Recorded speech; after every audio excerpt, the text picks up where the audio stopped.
বিসমিল্লাহির রহমানির রহিম।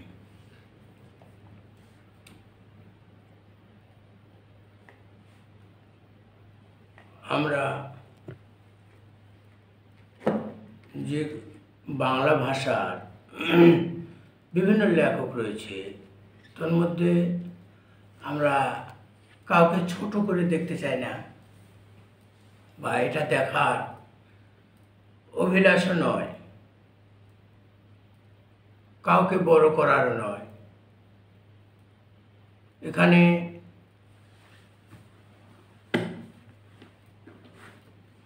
আমরা কাজী নজরুল ইসলামের কথা বলে থাকি, জসিমউদ্দিনের কথা বলে থাকি, কিন্তু নাম আমাদের অজানা অনেক লেখক, তারা যেন বাতিলের খাতায় যেন পড়েছে, এরকম যে আমরা ব্যাকরণে, বাংলা ভাষার ব্যাকরণে পড়েছি যে কেন প্রান্ত ক্ষান্ত হও হেরি দীর্ঘ পথ, উদ্যম বিহনে কার পরে মনোরথ,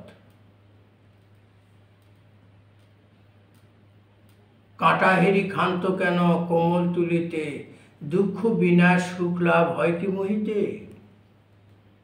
এই ভাবুকেরা তাদের যে ভাব প্রকাশ করেছে, তার আগের লাইনগুলো তো কোনোদিন পড়ার সৌভাগ্য হলো না জাতির, সাধারণ মানুষের। পরের লাইনে তারা কি বলতে চেয়েছিল জানা হলো না, জানার কোনো উপায় বের করেনি এখনো বাংলা একাডেমি। এখানে যে আমাদের শিক্ষা বিভাগ রয়েছে, দপ্তর, শিক্ষামন্ত্রী হয়, কিন্তু এই দপ্তরগুলো আমরা এখনো ওই দপ্তর থেকে এই যে মানুষের জ্ঞান আহরণের জন্য যে সমস্ত বই পুস্তক, জ্ঞানীরা যেন চিরকাল আড়ালেই থাকে যাচ্ছে, সাধুরা যেন পালিয়েই বেড়াচ্ছে, এরকম একটা বিষয় বোঝা যাচ্ছে। যে আমরা ব্যাকরণের ভাষায় যে সমস্ত উদাহরণ পাই, এই উদাহরণগুলো তো আরও তার উদাহরণ ওই ভাবুকের আরও অনেক ভাবনাধারা রয়েছে। যেমন যেজন দিবসে মনের হরষে জ্বালায় মোমের বাতি, আশু গৃহে তার দেখিবে না আর নিশিত প্রদীপ ভাতি, চিরসুখী জন ভ্রমে কি কখন, বুঝিতে কি পারে কি যাতনা বিষে, বুঝিবে সে কিসে, কভু আসি বিষে দংশে নিজারে, যতদিন ভবে না হবে তোমার অবস্থা আমারও সম, ও শুধু হাসিবে শুনে না শুনিবে, বুঝে না বুঝিবে যাতনা মম। তাহলে এখানে যে চিন্তাধারা বিষয়বস্তুগুলো এই ভাবুক চিরন্তরী করে ফুটিয়ে রেখেছেন, তিনি সাক্ষী হয়ে আছেন, কালের সাক্ষী যে এরকম জ্ঞানী লোক আমাদের ছিল। আর এই জ্ঞানী লোকের বাকি অংশটুকু আগের এবং পরের আর বাঙালি জাতির ভাগ্যে আর জুটল না। এটা শুধু ওই সিলেবাসে যতটুকু অন্তর্ভুক্ত ততটুকুই জানার অধিকার। এখানে আমরা অক্ষয় কুমার বড়ালের নাম শুনেছি, কবি, তিনি এই আশার নামাজের বিষয় নিয়ে কবিতা লিখেছেন। আমরা মাইকেল মধুসূদন দত্তের প্রতিদ্বন্দ্বী ছিল নবীনচন্দ্র সেন, হেমচন্দ্র বন্দ্যোপাধ্যায়, তারা যে কাব্য রচনা করেছেন সেগুলো আমরা পাইনি, কোনোদিন পাবো বলে আর বয়সও নেই। তাই ভবিষ্যতের জন্য, ভবিষ্যতের নাগরিক যারা, আমরা স্থান ছেড়ে দিচ্ছি অল্প সময়ের মধ্যে, আমাদের স্থানে যারা আসবে নবীনভাবে, তারা জানুক, তারা বাংলা ভাষা দিয়ে জ্ঞান অর্জন করুক, এগুলো ভালো। বাংলা ভাষায় যদি নাহি বুঝিলাম তাহলে আরবি কি করে বুঝিব, এরকম কথা তো আছে যে বাংলা ভাষা বুঝলাম না অন্য ভাষা কি করে আমরা বুঝব। যেখানে আমরা কোরআন পাকে দেখতে পাচ্ছি এই আধুনিক যুগের এই একবিংশ শতাব্দীতে আমরা কোরআনের বাংলা অনুবাদ পেয়েছি কাব্যিক আকারে, যেখানে বলা হচ্ছে যে তিনি আল্লাহ, আয়াতুল কুরসি, তিনি আল্লাহ যিনি ছাড়া কেউ সার্বভৌমত্বের মালিক নয়, তিনি আসমান এবং জমিনের মালিক। এই আসমান এবং জমিনে যা কিছু রয়েছে তিনি সব কিছু এগুলো রক্ষণাবেক্ষণ করেন। বিন্দু মাত্র তিনি ক্লান্ত হন না। এই কবিতায় এখন বলা হচ্ছে যে বিসমিল্লাহির রহমানির রহিম, এই তার পরিবর্তে কবিতার লাইন দিচ্ছে যে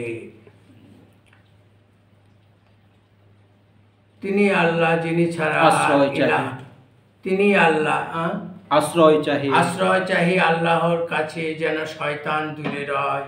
শুরু করিলাম আল্লাহর নামে, দয়ালু করুণাময়।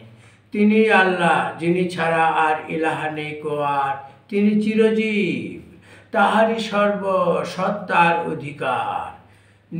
তন্দ্রাও ঘুম তাহাকে স্পর্শ করে না দিনে বা রাতে, সব কিছু তার যাহা কিছু আছি আকাশে ও দুনিয়াতে। কে সে অনুমতি ছাড়া সুপারিশ করিবে তাহার কাছে, সামনে পিছনে যা কিছু তাদের সবই তার জানা আছে। তাহার জ্ঞানের সীমাহীন পরিধিতে যাহা তিনি চান, তাছাড়া কিছুই পারে না তারা জানিতে। তাহার কুর্সি সুপরিব্যাপ্ত আকাশ পৃথিবীময়, তাদের তত্ত্বাবধানে তাহাকে করে না ক্লান্ত ক্ষয়। সকলের চেয়ে তিনি শ্রেষ্ঠ সমহান নিশ্চয়।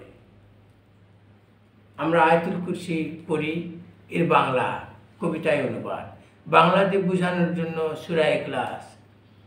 আশ্রয় চাহি আল্লাহর কাছে, যেন শয়তান দূরে রয়।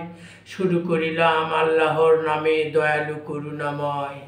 বলে দাও নবী, আল্লাহ তিনি এক ও একক হন, তার প্রতি মুখাপেক্ষী সবাই, কারো প্রতি তিনি নন।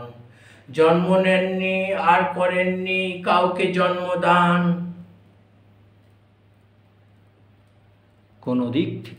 কোনো দিক থেকে কেহ নয় তার সমতুল্য সমমান। এই তো আমরা পরিষ্কারভাবে এখন বুঝতে পারি। বাংলা ভাষা পরিষ্কারভাবে বুঝলে আমরা ইংরাজি ভাষা বুঝবো। আবার ইংরাজি ভাষা যদি পরিষ্কারভাবে আমরা বুঝতে পারি তাহলে অনেক এগিয়ে যাব। বাংলা ভাষা বুঝতে পারলে আমরা হিন্দি সহজ হবে, উর্দু সহজ হবে, পৃথিবীর যে কোনো ভাষাই সহজ হবে। বাংলা ভাষা আগে আয়ত্ত করতে হবে। বাংলা ভাষার আবার সমার্থক শব্দ রয়েছে, যেমন যে পানি আমরা বলি, পানিকে জলও বলা হয়, এই পানিকে বাড়ি বলা হয়, এই পানিকে আরও অনেক কিছু বলা হয়। তো সেই হিসাবে ইংরাজিতে বললে ওয়াটার বলা হয়। এভাবে পানি বিভিন্ন ভাষায় বিভিন্ন রকম ভাষা জুটবে। যদি বাংলা ভাষা আমরা না বুঝি, সমার্থক যদি না বুঝি, তাহলে আমাদের কি করে বুঝবো? আমরা আকাশই শুধু বুঝতেছি, আসমান বুঝেছি, ওটাকে গগনও বলা হয়, অম্বুরও বলা হয়। এখানে আরও অনেক কিছু রয়েছে। পৃথিবী আমরা বলছি, পৃথিবীর নামে মেদিনী আছে, দুনিয়া আছে, জগৎ আছে, ধরা আছে, ধরাধাম আছে, ধরণী আছে, ধরত্রী আছে, এভাবে সমর্থক অর্থ রয়েছে। এগুলো আমরা যদি পড়ি তাহলে কবিতার ভাষা, এখানে কোরআনের ভাষা, হাদিসের ভাষা সব আমাদের বোধগম্য হবে। ইনশাআল্লাহ আমরা আগামীতে আবার কথা বলবো। আজ এই পর্যন্ত। আল্লাহ হাফেজ। আসসালামু আলাইকুম ওয়া রাহমাতুল্লাহ।